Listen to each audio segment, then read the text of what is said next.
Hello students, welcome to one more session of computers. In this session we will start with third chapter in your book, that is algorithm development. Now let me tell you that this chapter has nothing to do in computer. मतलब है computer का no doubt, but computer में इसका कुछ नहीं करने का है. This chapter is concerned with complete paperwork. Now why paperwork? We know that before also we have learned about a computer program. Okay, so what have we learned? That it's a computer program is a set of logical instructions given to computer to accomplish some task or to solve some problem. हमको कुछ problem है या फिर कुछ task accomplish करवाना है, computer से solve करवानी है प्रॉब्लम या टास्क कंप्लीट करवाना है, तो उसके लिए हम कंप्यूटर को बताते हैं कि हमारा ये काम करने का है. बट वो काम कैसे करने का है उसके लिए प्रोग्रामिंग होती है.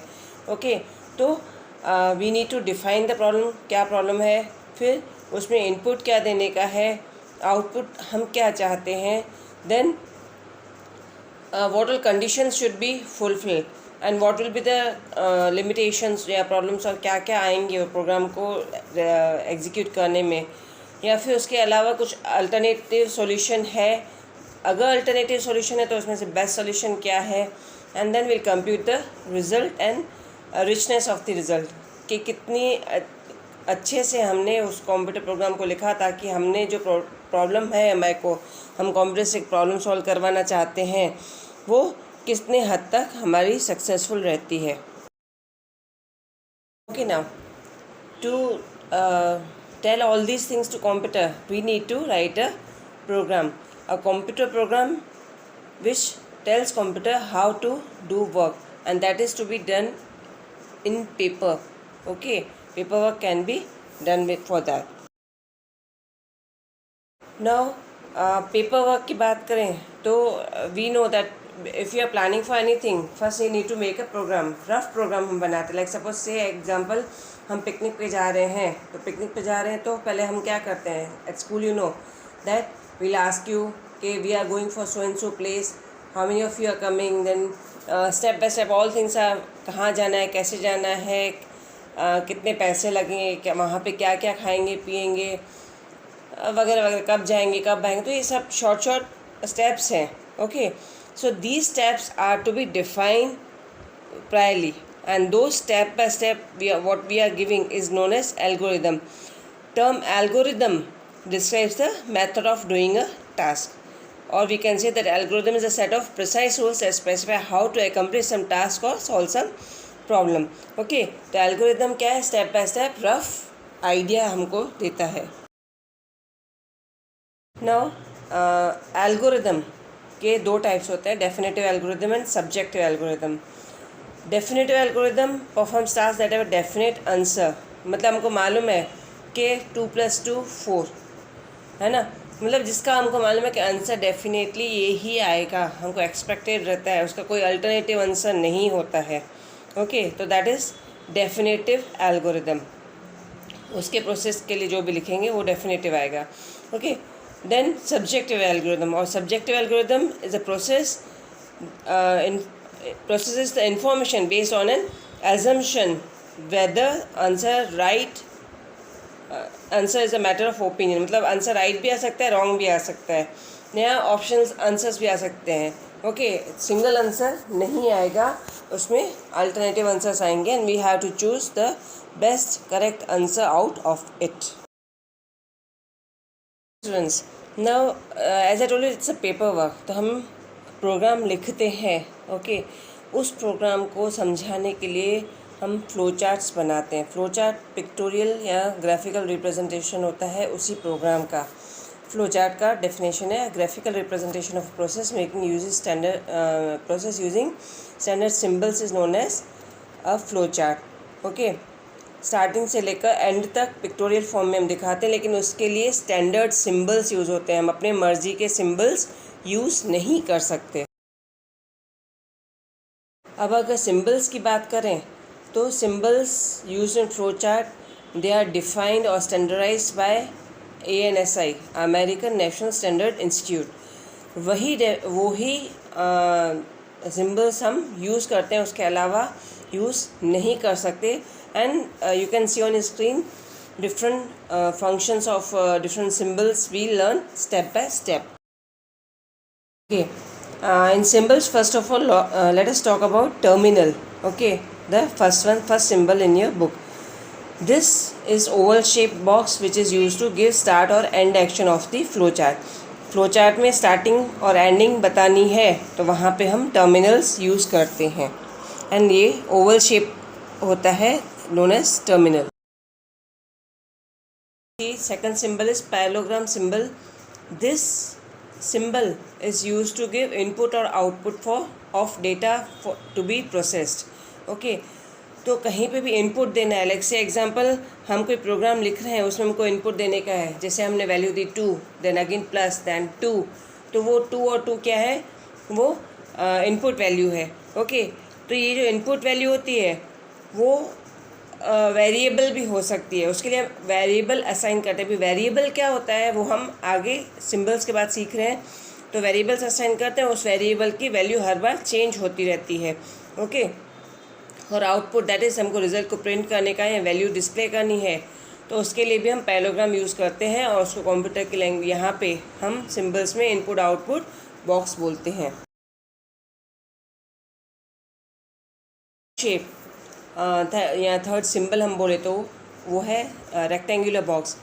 इन this box we indicate processing and calculations. Okay, कुछ प्रोसेस वर्क बताने का है, कैलकुलेशन बताने का है. जैसे पहले इस वाले बॉक्स में हमने इनपुट दिया, उस इनपुट पे क्या प्रोसेसिंग करने की है वो बताने का है, वो इंडिकेट करना है.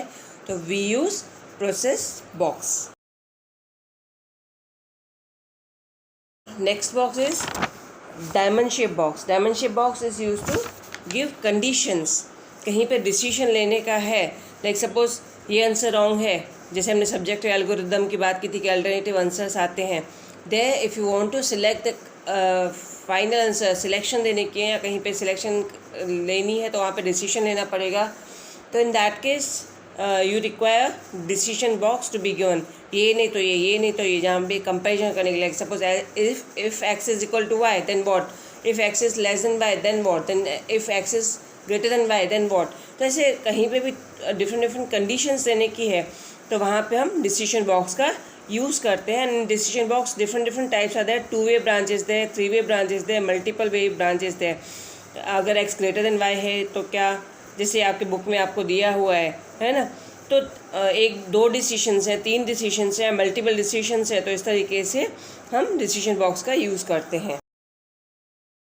Now next a connector and flow line. Connector के लिए हम छोटा सा सर्कल यूज़ करते हैं, फ्लो लाइन के लिए एरो यूज़ करते हैं. Now connectors are used to connect different flow charts या big parts of flow chart. कहीं पे भी अगर हमको एक जगह से दूसरी जगह जंप करना है या एक पेज से दूसरे पेज पे जंप करने का है तो वहाँ पे कनेक्टिविटी दिखाने के लिए हम कनेक्टर्स यूज़ करते हैं. And flow line, it indicates the path, the sequence way we have to go ahead. Instructions देने की है कि हम आगे कहाँ जा रहे हैं वो बताने का है, तो वहाँ पे हम फ्लो लाइन का यूज़ करते हैं.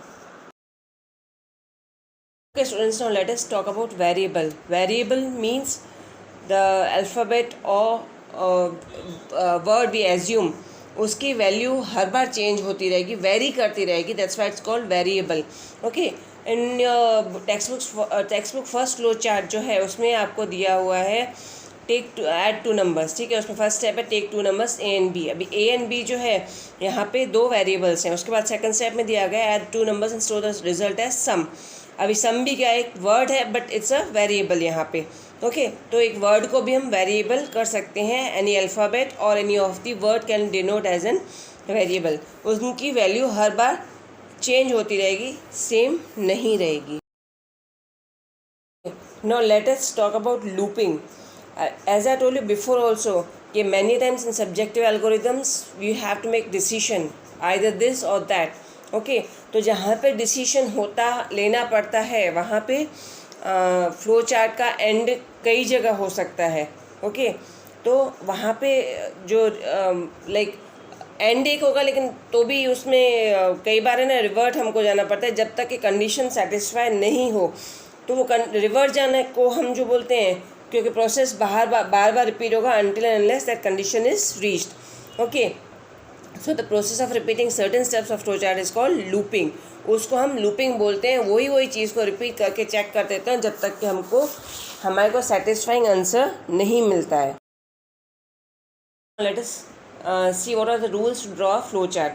First of all, we should identify the problem, then identify the input should be given and the desired output and the possible constant we will face while drawing a flow chart. Okay, then we should not give details in flow chart. Flow chart में बहुत ज़्यादा details नहीं देने के हैं. Language भी simple रखने की है और वेरिएबल्स के नेम्स डिसाइड करने में भी कंसिस्टेंसी मेंटेन करने की है. Consistency means like different names नहीं लेने के. जितने कम हो सके उतने कम वेरिएबल्स चूज़ करके और उनको यूज़ करना चाहिए. Then sequence of drawing flow chart should be from left to right and top to bottom. Okay, then intersection of flow line should not be there using connectors को use करके यहाँ से वहाँ जब कोशिश करके नहीं करना चाहिए, नहीं तो हम खुद ही कंफ्यूज हो जाएंगे, है ना. And we should try that it should not exceed more than 1 page. Now let us see some advantages and disadvantages of flowchart. Advantages: it is easy to understand as it is a graphical representation. Okay, reading में हमको boring लगता है लेकिन picture देख के हम ज़्यादा अच्छे से समझ जाते हैं, है ना. And it is a convenient aid for writing computer instructions. Program लिखने के लिए हमको अगर सामने फ्लो चार्ट है तो it becomes easy for us, है ना. Then next is we should review the steps and make corrections if necessary. हमने एक बार फ्लो चार्ट बना लिया तो हमारे लिए अगर उसको बाद में ध्यान से दोबारा उसको गो थ्रू कर रहे हैं and if you find some corrections it can be made very easily. Then comparisons of different methods of solving problem becomes very easy. 2 flow charts बने हुए हैं सेम ही प्रॉब्लम के लिए and if you want to compare them तो it will be a very simple job for us.